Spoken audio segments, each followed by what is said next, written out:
anticipated was going to happen back in 1969. But over the years, you've both done conventions, you've both stayed in the world of Doctor Who. Does it surprise you that even after all these years, it's still going on, that you're still here and you're still enjoying it? I'm assuming you do enjoy it. Don't come to a convention anywhere if you don't like meeting somebody, having a chat in a lift, having a coffee, having a drink. Don't come to the convention, sign photographs, go back to your room, have a meal in your room, then come downstairs, do another autograph, whatever. I would say don't do it. You've got to like meeting people. Yeah. And I think we're quite fortunate that we're outgoing sort of people, and we like talking and chatting. Yeah. Well, we're not forced to come. We make a conscious decision. And we try and do our best when we get here, but at the same time we also have a fabulous time together. But it is bizarre, to say the least, that from the late 1960s to now, we are still talking, and I'm still trying to remember some of the things that happened then. I mean, it is. I mean, it's 40 years. Yes, 40 years ago this year. I know. You finished making Doctor Who. But Wendy was 3 and I was 4. In fact, I had a nappy over my foot. If I'd known it was going to be this success, all those props that I kept after every story, the little wooden Yeti, the space-age sunglasses, I would have kept them. I kept them for years, and then every time I moved home, my mother said, "Why are you kept?" I said, "I don't know why I'm carrying all this." I threw them away in the end. Little wooden Yeti. I bought one of my costumes, and I gave it to Oxfam a couple of years later. I would never have done. I might even just have been able to squeeze into it now. You never know, but I bet you could. I would have. It was a shame. I've seen a girl wearing it today. No, not that one. I didn't get that one. Oh, yeah. Yeah, she looks great. No, I didn't get that one. I got that leather. Do you remember the leather thing with the crisscross? Oh, yes. And the crisscross trousers, laced trousers. Yes. Oh, leather. I can see Fraser's face, doesn't he? You brought it all back. I'm getting nostalgia. Is that too big? Does it,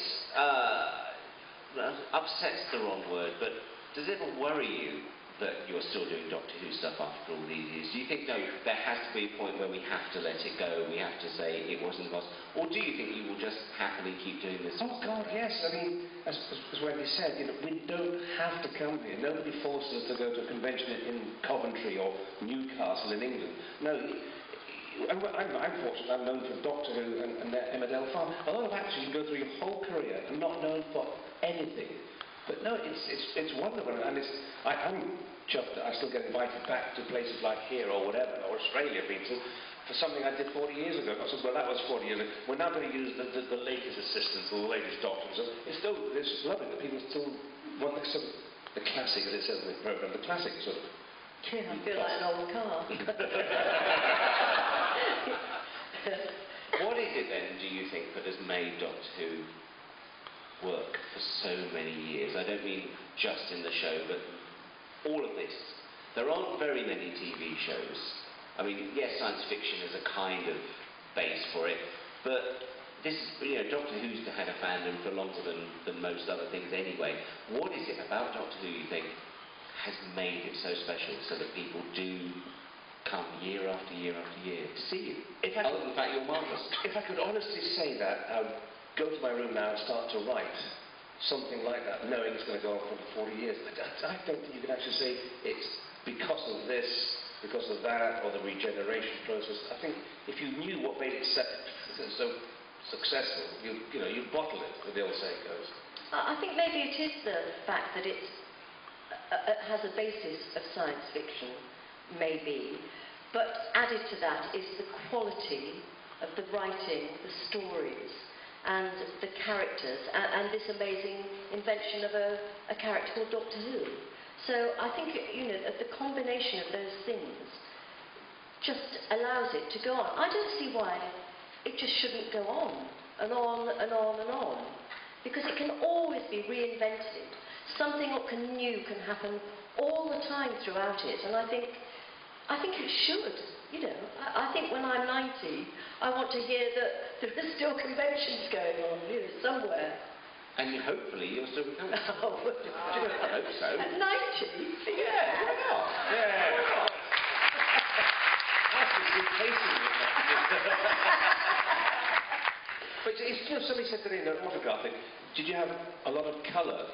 And I suddenly thought back, most of our sets were black and white because the show was in black and white, or silver because the writers or the set designers in the space age, they'd all be silver, metallic stuff.